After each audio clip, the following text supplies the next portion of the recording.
Linux processes. In this nugget, we're going to talk about processes in Linux. We'll talk about what a process is, and we'll learn how to see the active processes on your system. We'll also cover process priorities, and we'll learn how to terminate a process. And finally, we'll learn how to monitor resources that processes are using. So let's get to work. All right, well, let's start our discussion of processes by comparing what a process is versus what a program is. Now, a program is just a collection of instructions that sits in a file and it's just sitting on the disk. Okay? A process is sort of a running version of that program. So when I execute a program or when I type a command at the command line, a process is created. So every command that I type, whether it's like cat or cd or any of those commands that we've already learned, then a process is created to execute that command. And then when the command is finished, like when the whole file is printed out to the screen, then the process is automatically terminated by the operating system. Okay. Now, an important concept to understand here is the idea of parent and child processes. Okay, so for instance, your bash shell is a process. All right, but if I type certain commands in the bash shell, like for instance, the date command, this is not an internal command to the bash shell. So what happens is the bash shell process spawns a new child process to execute the date command. Then the date is displayed to the screen, and then this process is finished. Okay, and this date process is what we call a child of the bash shell process. Okay, so it all starts when you boot up your system, and the first process that is started by the system is the init process. Okay, and in the etc init tab file, inittab, in the init tab file, it will contain instructions on what init should start. Okay, depending on what run level we're at. And we haven't talked about run levels yet. But basically what I'm trying to get at here is that the init process is started first, and then all other processes are sort of children of the init process. Okay, so now let's move out to the Linux screen and take a look at processes in action, and we'll learn some commands for examining the process table, which is where all the information on running processes is kept. So the kernel keeps track of all the processes running on the system in what's called a process table. Okay, and we can get a glimpse into that process table by using the ps command, which stands for process status. If I just type ps all by itself, what I'll see are the processes that I am running. Okay, because I'm the user Perry while I'm running the ps command, I'm going to see all of Perry's processes.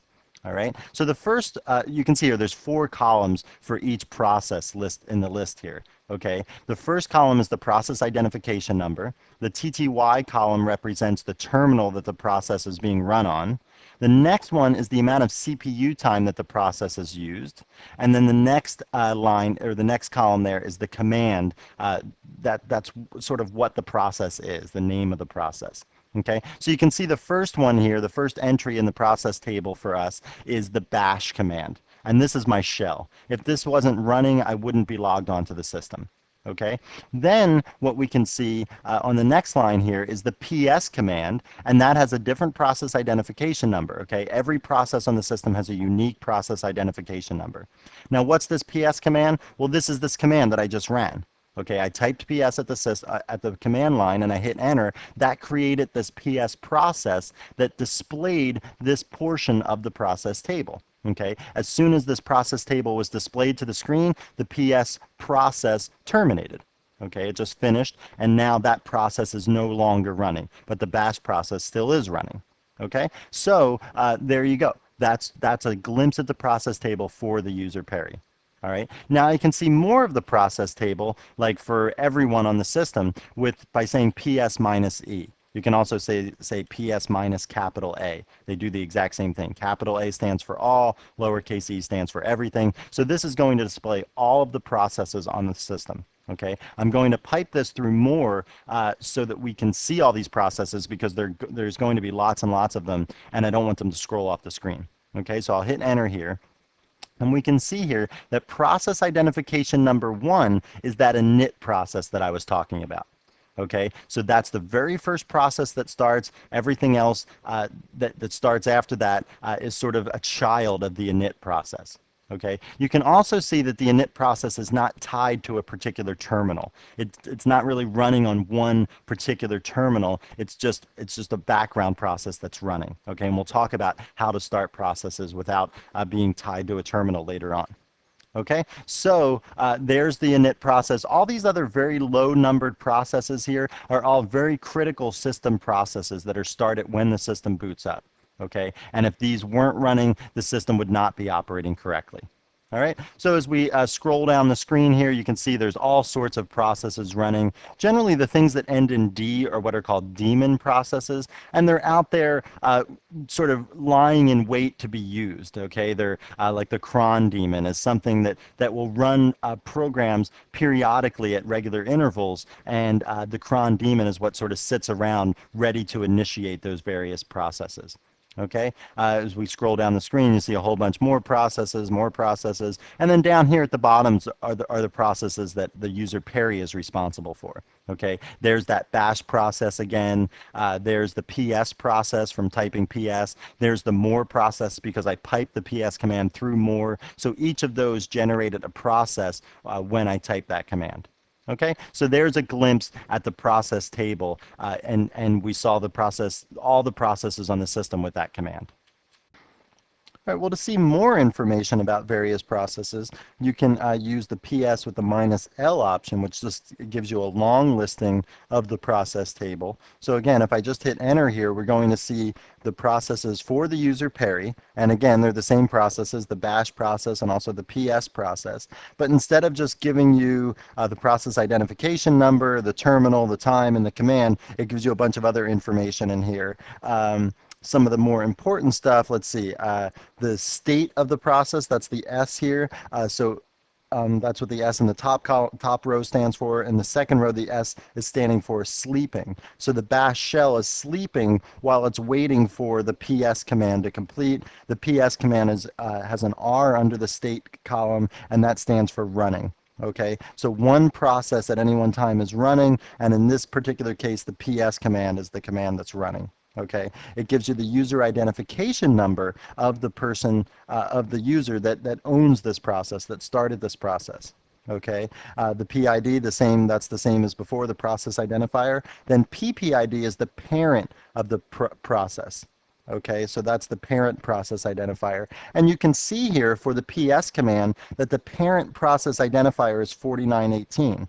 But then you can also see that the process identifier for the bash shell is 4918. So you can see here that the bash shell is the parent of this PS process. Okay, so some other stuff that's in here is the priority of the process and the nice value of the process. We'll talk about more about priorities and nice values in a minute. This is the size of the process, the resident size. WChan here just stands for what's it waiting for? What wait channel is this process waiting on? And for any process that is not running, it will have something in here that it's waiting on. We don't have to get into exactly what this means. Okay, so there's another option that you can use with PS to get even more information about the processes on the system. All right, well, another way that we can view this parent-child relationship among processes is by using the PS tree command. I'm going to pipe that through more because the output's going to be longer than a page. And you'll see here the tree representation of the processes on the system. Okay, so basically the init process here is the root of the tree. And then everything that's connected to init that's sort of indented one level here are child processes of the init process. You can see down here this gnome terminal process is one of the child processes of the init process. One of the children of gnome terminal is the bash shell process, and then one of the bash shell process has two children, more and PS tree. So this is sort of where we are in this tree. Okay, I ran PS tree and piped it through more, and they are both child processes of my bash shell. My bash shell is a child process of this gnome terminal process, and then gnome terminal in turn is a child of the init process. Okay, so there's sort of a pictorial representation of the processes in the system. Now, one thing to note is that when you have a child-parent relationship among processes, if you go ahead and terminate a parent process, all of the children will be terminated as well. Okay, so that's one thing to note when we get to move on and start talking about how to terminate processes manually. Keep that in mind, that if you terminate a parent process, the children are going to be terminated as well. All right, well, now let's talk about the idea of background and foreground processes. And to do this, what I'm going to do first is switch over to be the root user so that I can do this example that I want to do. Okay, so what we're going to do here is we're going to do a find operation. And I'm going to start at the top level directory and look for files named junk. Okay, and then when I hit enter, I don't get a command prompt back. Okay, I won't get a command prompt back and be able to type commands until the find operation completes like it did now. Okay, so now I can type commands and do that. So that find process that was created when I type this command is what we call a foreground process. It's in the foreground, meaning I can't type other commands in my terminal window while that is running. Okay, but that's not the only way to do things. All right, so for instance, I could do something like this, the exact same command, but what I'll do is I'm going to put an ampersand at the end of the line. Okay, so this ampersand says run this process that I'm typing here in the background. And what that means is that the process will run in the background. It will return its results to the screen just like this does, unless we redirect the output to some file. And then as soon as I hit enter here, I'm going to get a command prompt and I'll be able to type other things. So let me hit enter, and let me hit CD and so on, and I can do other things here, do an ls, and then there right in the middle of all that, it printed out the result from the find operation. Okay, so now this isn't like the best way to do things, right? Because your result is sort of lost amongst the madness here, okay, of all the text. But if I directed that output to a file, let me use the up arrow to go back here. So here I'm going to say direct that output to find.output. Okay, and put that in the background. Now when I hit enter, I have my command prompt back. I can do listings, I can do CD, whatever. Down here then it says done, that this command is done now. And then if I look at find.output, there's the output, home Perry miss junk. Okay, so there's an example of a background process. You just type the process as you would, type the command as you would normally. Just put that ampersand at the end of it, and then that will put it in the background. Okay, and you'll be able to do other things in the foreground, like other Linux commands, run other programs, and so on. Well, now I want to show you another way to put a process in the background. And the way I'm going to show you now is you can do this even though you've already started running the program. Okay, so let me go down. I'm back to being the normal user Perry now, and I'm going to go into this program subdirectory that I've created. And in this directory, I've written this C program called test.c, and the executable version is just called test there. Okay, so I'm going to run that test program by saying /test. So that's saying in my current directory, run the test executable, and I'm going to hit enter. Okay, now this test program is running. All right, now this program is just completely silly. It doesn't do anything useful, but it just takes a long time to complete. Okay, so I'm running this program. Maybe after I start running it, I realize that I would rather not have it be in the foreground and I'd like it to be in the background. Okay, so I can hit Control Z here, Z like zebra, and it will stop the process. And then what I can do is hit BG, and then it will resume the process and have it running in the background. Okay, so I hit BG and enter. Now you can see it says /test ampersand. So that process is now running, but it's running in the background, and I've got my command prompt back, so I can do things. You know, it's like type ls or cd or whatever I want. Okay, so that's another way that you can get a process in the background.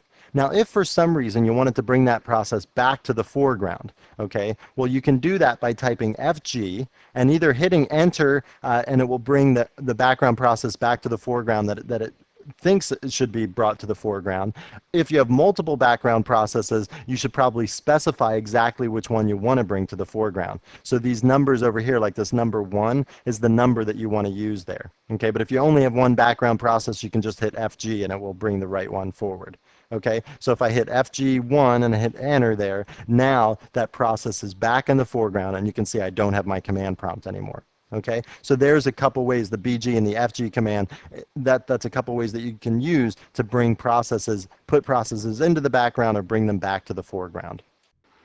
Now let's talk about how you can terminate a process on your system. So the first thing I want to do here is I just want to run the test program in the foreground with no ampersand. Okay, so now the test program is running in the foreground, and if I just want to terminate this foreground process, the easiest way to do that is just hit Control C. That's C as in cat. Okay, so the Control C will always terminate the foreground process in a Linux system, and that's the easiest way to kill the foreground process. Okay, so let me run now test in the background.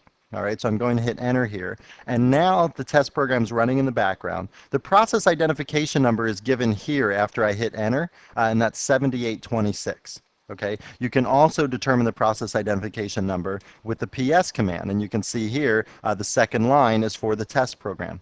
Okay, so once you have the process identification number, then you can use the kill command with that process identification number. All right, so now kill 7826, I hit enter, and now the process is actually stopped. If I hit enter again, you'll see the termination signal, and there it is. It says terminated test. All right, so there the test program has been terminated. Now the kill command will work even for foreground processes. Okay, when I'm running this test program in the foreground, it has a process identification number. It just doesn't, pop up on the screen like it does when I run it in the background. So if I opened a new terminal window and did a PS and looked for the test program to get that process identification number, then I could terminate that foreground process in the same way that I terminated this background process. Now, terminating a process with the kill command, this is sort of the first thing that you should try is just kill with the process identification number. Okay, now if this doesn't work, then you can try something a little bit more severe, and that's kill -9 with the process identification number. All right, the -9 is, like I said, is a more severe sort of kill. If you kill it with just the kill command and no options, then what it's doing is it's going to sort of try to force the process to quit in kind of a nice fashion. If the process has any files open, those files are going to be closed and that sort of thing. Whereas if you do it with the -9 option, it's just going to kill the process, and maybe it's going to leave around some stray open files and things like that. But sometimes you have to do this because kill doesn't work. Okay, so there's some ways that you can kill processes on your system. All right, well now I want to show you how you can start a process so that it's not tied to a particular terminal. All right, and here's why you want to be able to do this, is because sometimes you're going to want to log on to a system, say remotely over a modem or something, and you want to run some program at night to do some maintenance on your system. Then you want to be able to log off that system and have the program continue to run. Now remember the parent-child relationship among processes, that if you start a process from inside of a bash shell and then you kill the bash shell, you're also going to kill the process that you started from within the bash shell, because the bash shell process is the parent of that process that you started. Okay, so in order to run this program in a way that so that you can close the bash shell, you have to use the no hup command. Now the no hup command, what that will do is you specify the program that you want to run. You also specify an output file for the program, okay, and then I can just run this in the background. All right. Now the test program that I wrote, like I said, it's just a silly program. It doesn't really have output, but you should get used to doing this because you're not going to have a standard output screen. Okay, you're not going to have any output come onto the screen because you're going to close this window and you're going to log off the system. Okay, so I'm going to hit enter here, and now this test program is running, and it's running with this process ID of 8112. Okay, now what I'm going to do is I'm going to close this window, and then I'm going to go over here to workspace 2 where I have another bash shell window open, and I'm going to do a command there, PSAUX, and pipe that through a grep for Perry. Okay, so PSAUX is what you use if you wanted to show all the processes on the system, and X will show those, even the ones that aren't tied to a particular terminal. Okay, so I'm going to hit enter here. A bunch of stuff's going to scroll by, but the stuff that we want to see is down here.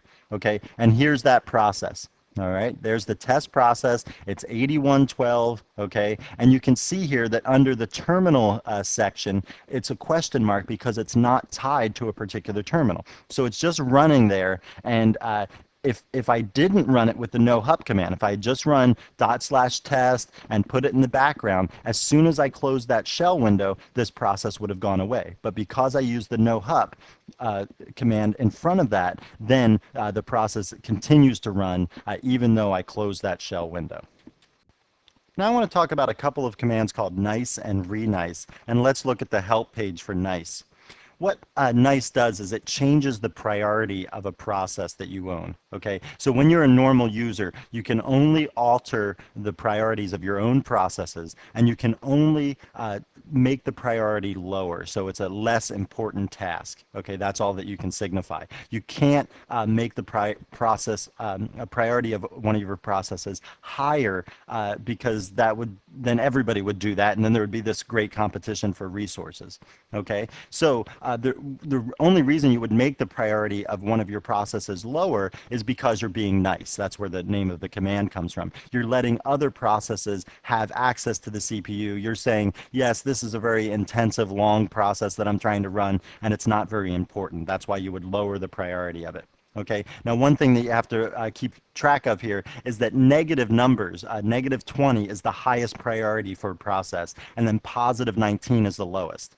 So negative 20 is the highest, negative 19 is second highest, 0 is there in the middle, and then positive 19 is the lowest priority. Okay, so that's a little bit backwards from the way that you might naturally think of that. All right, so what you can do here is if you want to run a process, you use the nice command, you say minus 19. Now this is going to set the priority of this process to positive 19. The dash here is just an option, like we use minus A or minus L with Linux commands, okay? This is saying minus 19, so that would set the priority of this process to positive 19. And then I'll say /test, and I'll put that in the background. Okay, I'll hit enter. Now this test program is running. There's the process identification number, and it's running with a priority of positive 19. Okay, so that's how you run a program from scratch. You start the program up from scratch with a lower priority. All right. Now, you can also use the renice command, and this works sort of the same way that nice does, but renice works on currently running programs. All right, so say I started the test program and it was eating up a bunch of CPU time, and other people were complaining that share this computer with me and say, hey, you know, can you change the priority of that because I have some other stuff that needs to get done. Okay, so once it's already running, I don't want to just, you know, kill it and start it over because it's already done some work. So I can change the priority of a currently running process with renice. And if we look at the help page for renice, you can see that you can specify either process identification numbers with a -P option, you can specify a group to change the priority for, or you can specify users to change the priority for. So I could change the priority of all of my processes, you know, and bump them up like by 10. And I can just say that renice with the priority that I want to set, like 19, and then I could say -U Perry. So that would bump up all of my priorities so that they were less important and other people could get work done. Okay, so that's how you use the nice and the renice commands. All right, well, I just want to show you a couple more commands before we wrap up this nugget. And the first one is a very simple command, and it's called jobs. And jobs just displays the background processes on your system here. Okay, so you can see here that this process that I just ran with the nice command, that it's running, and that that's the only background process that I have right now on my system. I can also see the process identification number if I use jobs -L, which is a long listing, and it just shows me the process identification number in case I wanted to kill this process. All right, so that's the jobs command. Now let's move on and talk about top. Well, you'd run the top command just by typing top at the command line, and then you get the screen that shows up. But this screen is not static, it's dynamic, and you'll see it update every few seconds here. And what it's doing is it's just telling you all the information about processes on your system. Okay, it tells you how many processes are running, it tells you what the CPU is being used for, it's being used for user tasks, system tasks, it tells you how much memory is available on your system, how much of that is being used, and how much of that is free. Okay, it's telling you stuff about your swap space. Okay, then down here, it's telling you the various process identification numbers, what user owns those processes, the priority and the nice value of the process, which we just learned about. And you can see for this test program that we just ran with the nice command, it's got a nice value of 19, which gives it a priority, overall priority of 39. So I've made this a very unimportant task, yet it's still getting a lot of CPU time because there's nothing else out here that really needs a lot of CPU time. Okay, so like I said, this is just giving you an update on what's going on your system. One of the things to notice here is this process number 8285. Okay, 8285 is actually the top command itself.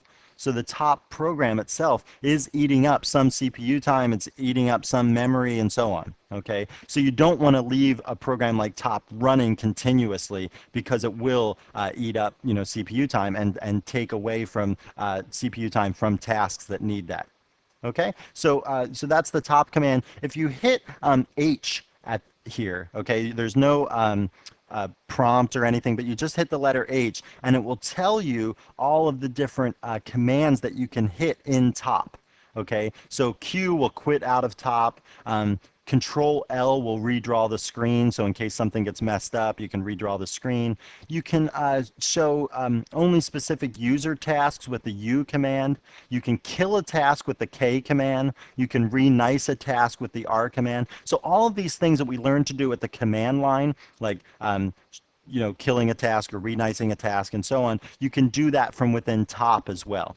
Okay, so let's go back to the screen there, and by just hitting enter. Okay, so I go back to the screen and say I want to kill this test program. Well, I can hit K, and then it says up here the process identifier to kill, and I'm going to type that in, 8275. I hit enter, and now it's saying you want to kill this with a signal 15. Now, signal 15 is sort of the default. Okay, we talked about signal 9 as being the very intense kill that will kill anything. Signal 15 is what you want to try first. That's just when you type kill by itself at the command line, it's using signal 15. Okay, so I hit enter, and now this program will be terminated. Let's see when this updates. Now test is gone. Okay, it's not in the list anymore once we got that refresh on the screen. Okay, so there's the top program. It's very useful for keeping track of things on your system. If the system seems sluggish, you can run the top command to see, what's out there that's eating up CPU time, that sort of thing. All right, well, it's time to wrap up our nugget on processes. And we started by talking about what a process is, and then we learned how to view the processes in the system with the PS command or the PS tree command, so you can see the tree of processes and see the parent-child relationship among processes on the system. We also talked about the jobs command towards the end, and that gives you the ability to view background processes. And remember, background processes can be, you can create background processes by running a command, hitting Control Z, and then typing BG to put it in the background. Or when you initially run the command, you can put an ampersand after the command, and that will run it in the background. And you can bring processes back to the foreground with the FG command. You can kill processes with the kill command. Also remember Control C as a way to kill foreground processes. That's probably the easiest way to kill a foreground process. And then there's the no hup command, which is used to run a process so that it's not tied to a terminal.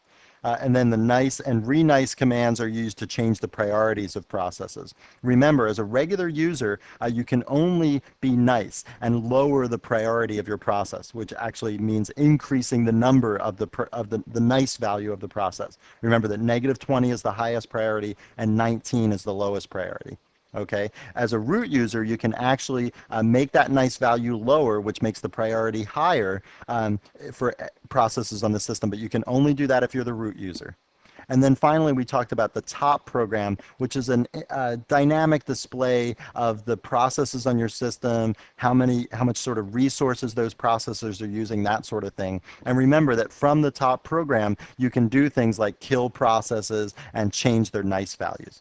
All right, well, I hope you found this nugget informative, and thanks for watching.